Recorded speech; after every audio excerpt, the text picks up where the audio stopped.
ప్రభుజీ, ఆధ్యాత్మిక మార్గం వైపు వెళ్తే మనకు అన్ని రకాలుగా బాగుంటుంది, భగవంతుడి దగ్గరికి మనం వెళ్ళొచ్చు, మోక్షం పొందొచ్చు అని చెప్పి మాట్లాడుకుంటూ ఉంటాం. అయితే ప్రభుజీ, చాలామంది ఆధ్యాత్మిక మార్గం వైపు వెళ్ళినా, ఎన్ని పూజలు చేసినా, ఎన్ని పుణ్యక్షేత్రాలు చేసినా వాళ్ళకున్న ఒత్తిళ్ళు మాత్రం అలానే ఉంటుంటాయి. మరి భగవంతుడి సేవలో ఉన్నప్పుడు, భగవంతుడి మార్గంలో ఉన్నప్పుడు ఒత్తిళ్ళు ఎందుకుంటాయి? విముక్తి పొందాలి కదా ప్రభుజీ వాటి నుంచి. ఒక విషయం చెప్తాను మీకు. భగవంతుడి యొక్క సేవ వేరు, కోరికలతో భగవంతుడికి చేసే పూజలు వేరు. ఓకే. మనకి ఒత్తిడి పోవాలి అని అంటే ఫస్ట్ మన మనసులో ఉండే భారాలు ఏవైతే ఉన్నాయో అవి తగ్గించుకోవాలి. మీకు ఒక చిన్న విషయం చెప్తాను, అప్పుడు మీకు అర్థమవుతుంది.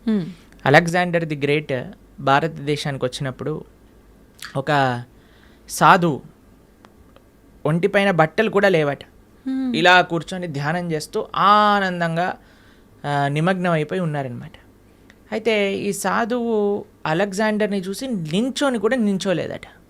అయితే ఆయనకు చాలా కోపం వచ్చింది. అదేంటి, నేను ఇంత పెద్ద రాజును వస్తే నించోవట్లేదేంటి అని ఆయన ఏం చేశారు, ఒక వ్యక్తిని పంపించారు. ఆయన నించోమని చెప్పు అని అన్నారనమాట. ఆయన వెళ్ళారు. నేను ఎందుకు నించుంటా అని అన్నాడు. ఈయన హాయిగా అలా మళ్ళీ తపస్సు చేసుకుంటున్నాడు అనమాట. అలెగ్జాండర్ స్వయంగా వచ్చారు ఆయన దగ్గరికి. వచ్చి ఆయనతో అన్నారట, అయ్యా, నా దగ్గర ఇంత సామ్రాజ్యం ఉంది, అయినా సరే నాకు భారంగా ఉన్నది. నీ దగ్గర బట్టలు కూడా లేవు, అయినా సరే నువ్వు ఇంత ఆనందంగా ఎలా ఉన్నావు? ఇంత ఆనందం నీ ముఖంలోనే కనిపిస్తూ ఉంది. ఎందుకింత వర్చస్సు, ఎందుకింత తేజస్సు, ఎందుకింత ఆనందం నీ దగ్గర ఉంది అని అడిగారట. అయితే ఈయన అన్నారట, ఒక చిన్న రాయి, ఇంతే రాయి కింద నుంచి తీసుకొని అలెగ్జాండర్ని అన్నారట, ఇది నువ్వు పట్టుకోవచ్చా? అయితే అలెగ్జాండర్ అన్నారట, ఇంత చిన్న రాయి పట్టుకోవటంలో నాకేముంది, పట్టుకుంటాను, ఇవ్వండి అని చేతిలో పెట్టాడు. అలానే పట్టుకొని ఉంచు అని అన్నారట. ఇలా పట్టుకున్నారు.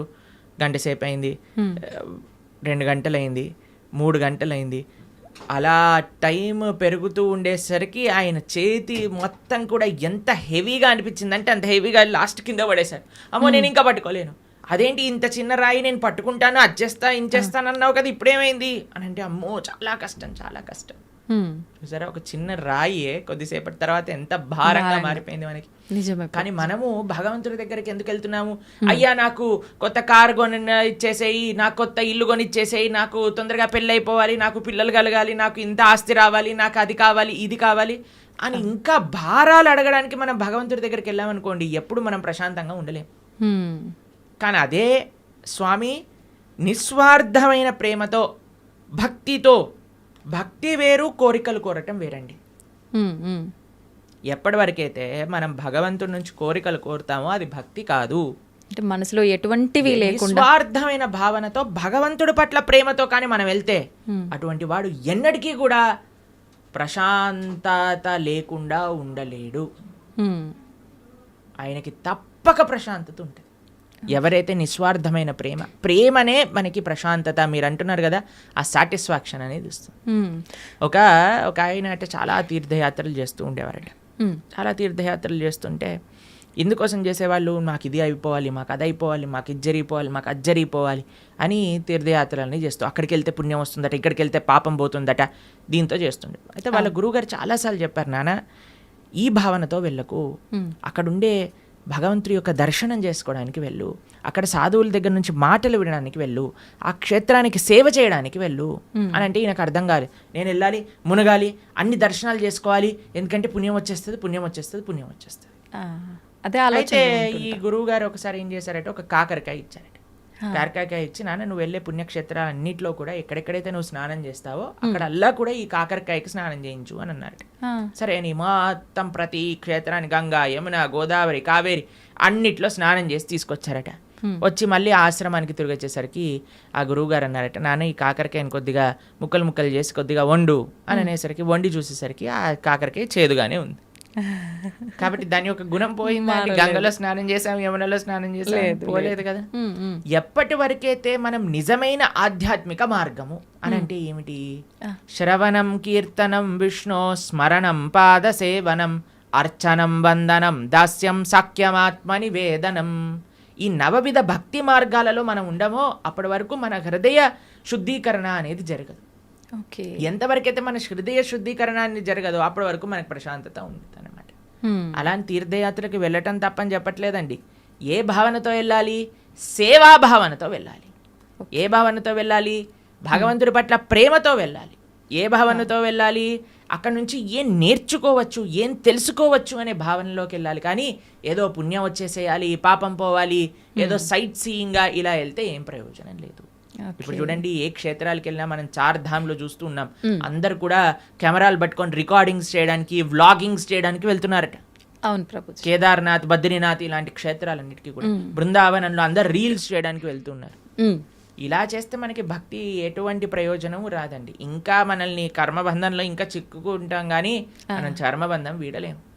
కానీ ఎప్పుడైతే మనం సాధువుల దగ్గర నుంచి శ్రద్ధగా వింటామో, ఎప్పుడైతే మంచి విషయాలు స్మరిస్తామో, ఎప్పుడైతే చక్కగా జపం చేస్తామో భగవన్నామాన్ని, ఎప్పుడైతే భాగవత రామాయణాదులు చదువుతామో, అప్పుడు నిజమైన శుద్ధీకరణ అనేది జరుగుతుంది. అప్పుడు నిజమైన ఒత్తిడి, స్ట్రెస్ అని ఏవేవో అంటున్నాం కదా, అవన్నీ పోతాయి. ఆనందంగా మనం భగవంతుడి దగ్గర ఉండొచ్చు.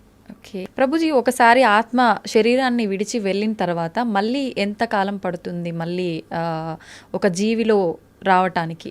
ప్రాణం అంటే ఏమంటారు, అది ఒక జన్మ తీసుకోవడానికి అన్నమాట. అది ఎవరికి ఎంతసేపు వాడు నరకంలో ఉంటాడో, ఎంతసేపు స్వర్గంలో ఉంటారో, ఎంత తొందరగా, అవన్నీ ఇంకా మనం చెప్పలేము. చాలా కాంప్లికేటెడ్ కర్మ సిద్ధాంతం అంటే. దానికి ఏం స్పెసిఫిక్ పారామీటర్స్ లేవు. మనతోటి అయినప్పుడే మనకు తెలుస్తుంది ఎన్ని రోజులు ఉన్నాం, మనం ఎక్కడ ఉన్నాం అనేది. కాబట్టి తప్పకుండా ఒక శరీరం నుంచి వదిలిపెట్టి వెళ్ళాక కొన్ని రోజులు ఆ జీవాత్మ అలానే తిరుగుతారు అని చెప్తారు. అందుకే మనము మంచి పుణ్యకర్మలన్నీ చేయడానికి ప్రయత్నం చేస్తాం. 10, 11, 12 అట్లా ఒక్కొక్కరికి ఒక్కొక్క పద్ధతులు ఉంటాయి. దాని తర్వాత వాళ్ళు అక్కడ నుంచి స్వర్గాది లోకములకు, నరకాది లోకములకు వెళ్ళి వాళ్ళ పాప పుణ్యాలన్నీ అనుభవించి మళ్ళీ ఇంకొక శరీరంలోకి దాల్చడానికి ఈ భూలోకంలోకి రావాల్సి వస్తుంది.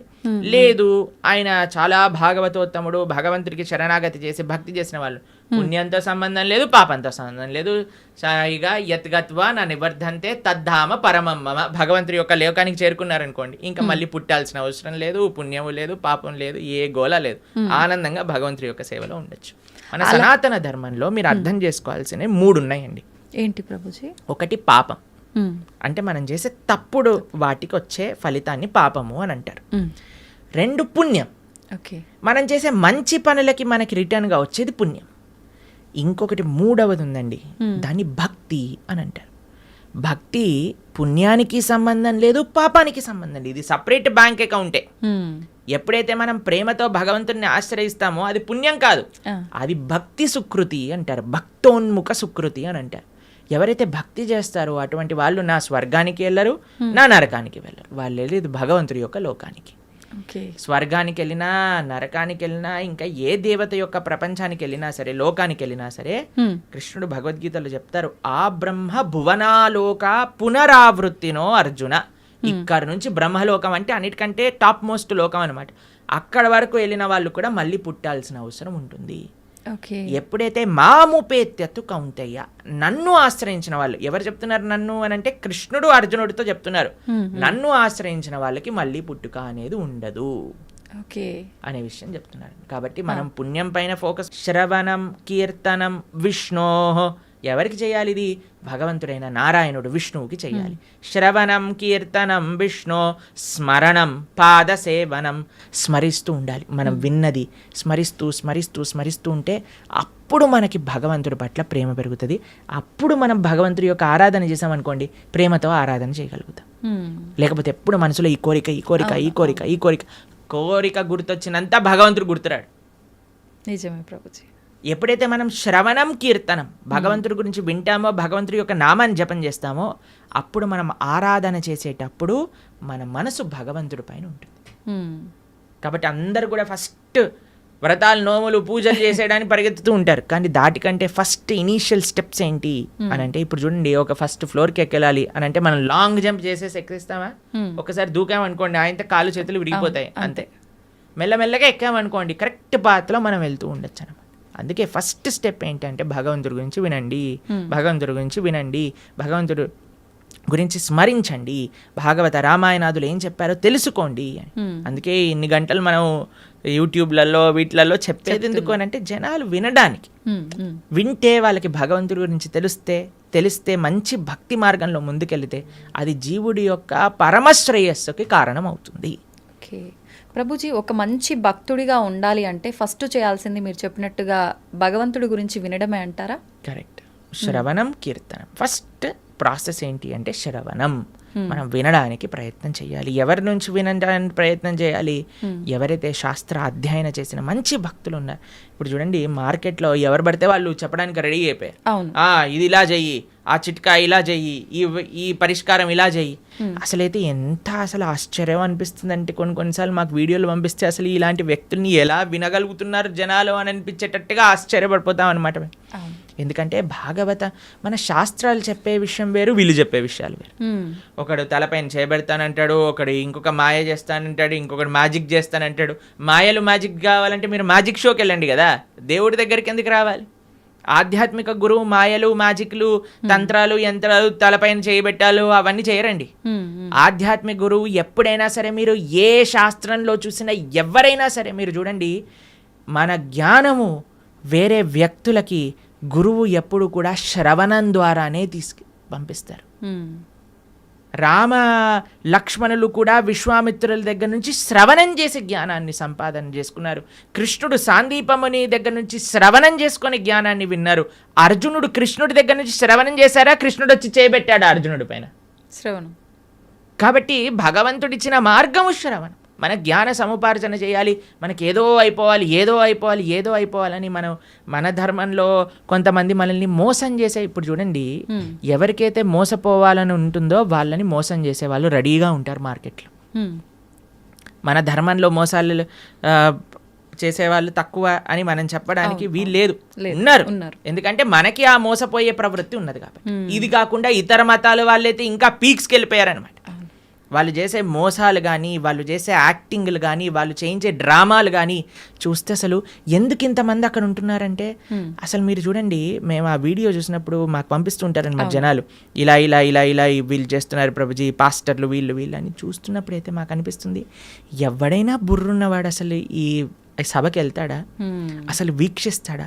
వేలాది మంది అక్కడ కూర్చొని వీక్షిస్తున్నారు అంటే వీళ్ళందరూ మోసపోవడానికి రెడీగా ఉన్న వాళ్ళనే కాబట్టే కదండి మోసం చేస్తుంది. వాడు ఇంటికి వెళ్ళాక అనుకుంటాడు, అసలు వీళ్ళు ఎంత మూర్ఖులు, అసలు ఎలాంటి వ్యక్తులు వీళ్ళు, నేను చేసే యాక్టింగ్లకి చప్పట్లు కొట్టటాలు, అరవటాలు, ఇలాంటి వాళ్ళు ఉన్నంత వరకు మోసాలు ఆపలేమండి. మన లోపల ఒక జాగరూకం కావాలి.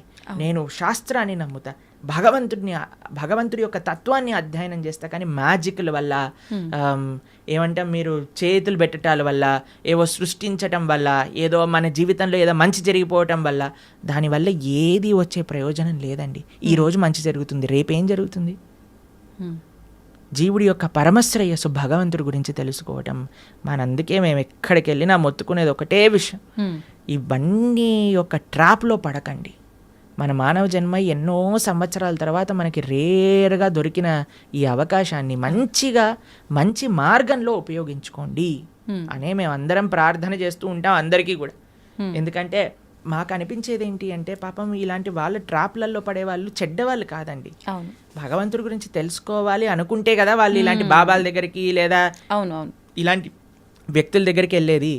కానీ మేము అనుకునేది ఏంటి అంటే, మంచి మార్గం కానీ వాళ్ళు తెలుసుకోగలిగితే వాళ్ళ జీవితం పండిపోతుంది. మన శాస్త్రం ఏం చెప్తుంది తెలుసా? ఇలాంటి చెడు వ్యక్తుల వల్ల వెళ్ళే వాళ్ళ పరిస్థితి ఎలా ఉంటుందట అంటే, సగం మింగిన కప్పలాగా ఉంటుందట. పాము ఒక పెద్ద కప్పని పట్టేసుకుంటుంది. ఎంత పెద్దగా ఉంటుందంటే ఆ కప్ప లోపలికి మింగలేదు, బయటికి వదలలేదు. అలాంటి పరిస్థితులు చిక్కుకుపోతారు. కాబట్టి మీ అందరికీ మేము చేసే ప్రార్థన ఏంటి అంటే, ఎవరైతే శాస్త్రాన్ని అధ్యయనం చేశారో, శాస్త్రపరంగా శాస్త్ర సమ్మతంగా మాట్లాడతారో, ఎవరైతే వైదిక సనాతన ధర్మాన్ని ఆచరిస్తూ ఉన్నారో, ఇప్పుడు ఏంటంటే అండి, కలియుగంలో ఎంతోమంది దేవుళ్ళని మ్యానుఫ్యాక్చర్ అయిపోయారు. ఎక్కడ చూసినా వీడి దేవుడు అంటాడు, వాడి దేవుడు అంటాడు, అందరినీ దేవుళ్ళు అనటం ప్రారంభం చేశాం. కానీ ఒక్క విషయం, భగవంతుడు అనేవారు ఎవరైనా ఉంటే అది వేదములు ప్రతిపాదన చేసిన వారు మాత్రమే.